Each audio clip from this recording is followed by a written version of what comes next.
Hello and welcome to the channel where in this video we'll take a quick look at the history of US presence in Afghanistan. It all started in 2001, almost 2 decades ago, which made the US military presence in Afghanistan one of the longest continuous military conflicts in which the United States has fought.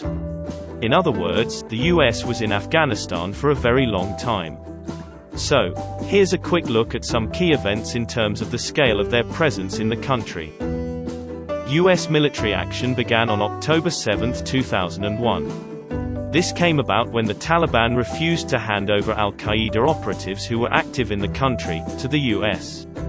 The September 11 terrorist attacks in the United States killed nearly 3,000 people, and the US government wanted to go after the terrorists. Here's an analyst report for the US Congress. Al-Qaeda, which had previously struck US targets both in the United States and abroad, and its leader Osama bin Laden, were based in Afghanistan, a legacy of the group's roots in the anti-Soviet insurgency of the 1980s. Afghanistan in 2001 was ruled by the Taliban, a fundamentalist Sunni Islamist group that originated in the country's majority ethnic Pashtun south and east and emerged out of Afghanistan's post-Soviet civil war to take over most of the country by 1996. The Taliban offered sanctuary to bin Laden and his followers after they were expelled from Sudan in 1996.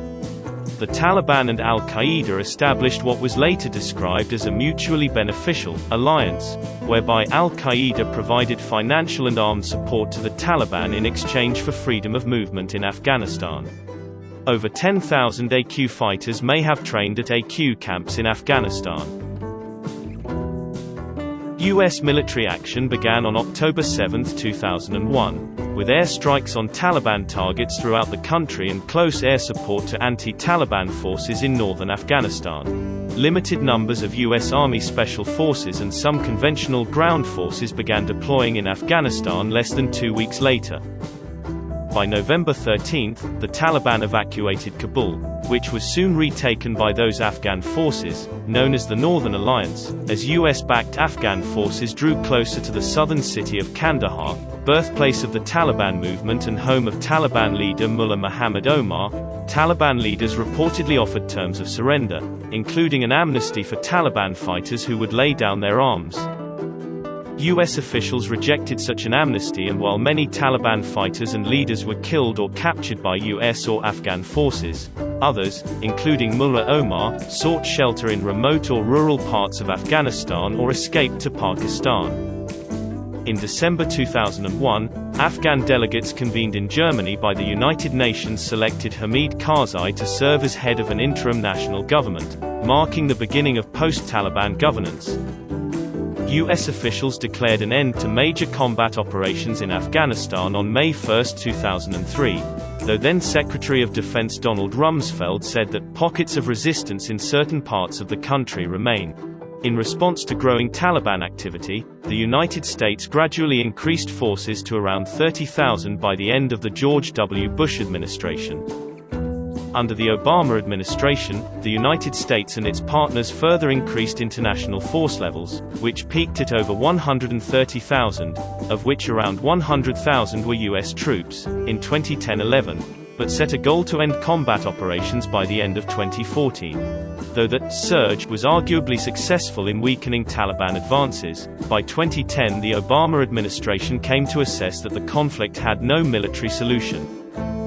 As international force levels were reduced in advance of the scheduled 2014 transition, NATO began gradually transferring security duties to Afghan forces.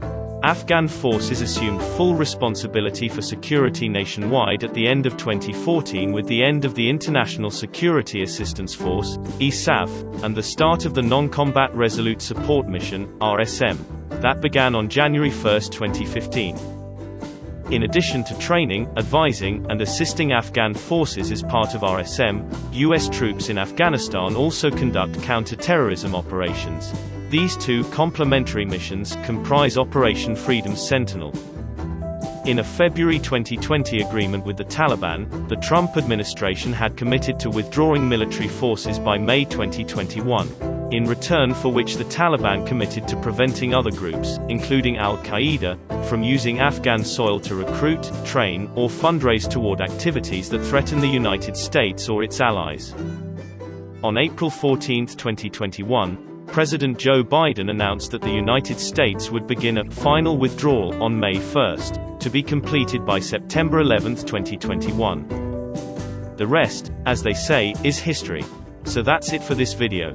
Hope you enjoyed it, and if you did, a like would be much appreciated. Thanks, and I'll see you in the next one.